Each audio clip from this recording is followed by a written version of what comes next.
Hey, what's up guys? What's up guys? Welcome. Well, I'm in the evening. This is in the evening, and I now come down this side, and what I do see, I see some deer in the garden.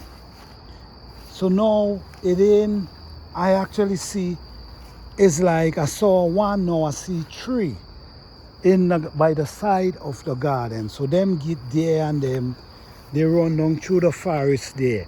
I never see deer here before. This is my fourth year seeing them there. So I see I'm in for a challenge with these deer. All right guys, so right now we in October, the ending of October, and I'm seeing a lot of pepper. Look at what's going on here.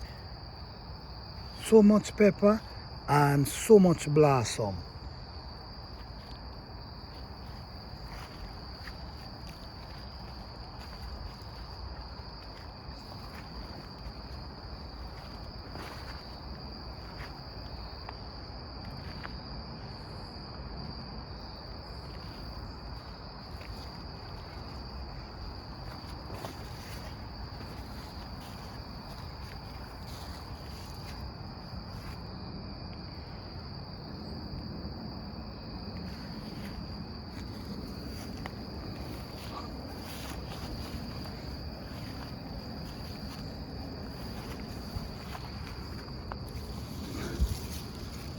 Alright, bell pepper.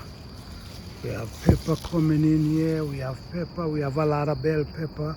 If you notice here, you're going to be seeing bell pepper like Joe coming in. We have a lot of pumpkin we have coming in down there.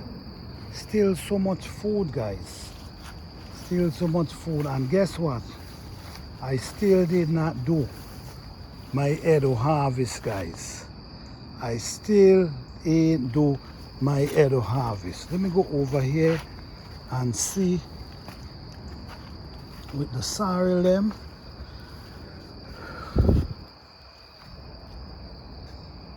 Okay, the sorrel them. See, they're getting a little bigger. So I'm definitely believe I'm gonna be getting some type of juice. Even though they ain't get big, even though I ain't get no seed from them, I will be definitely looking forward for juice. You see more hot pepper, that's the scorpion pepper, and guess what? So much blossom. But I'm gonna do a project saving these pepper this season. It's too much to allow these pepper to go to waste. So I have a project that I'm gonna be doing, trying to save these bell pepper. All right? Okay, this is my 10-foot pepper tree. I'm showing more than 10 feet, yo. We have the cassava. So I have a real video to upload with me walking through, harvesting. You know, it's a lot of food here to harvest. I will be walking through harvesting some of this food in my video. All right, thank you guys, man. I appreciate you guys. Just come for a stroll, and so 3 days. So I see where I got to do things a little different next year if I really wanna eat. Peace.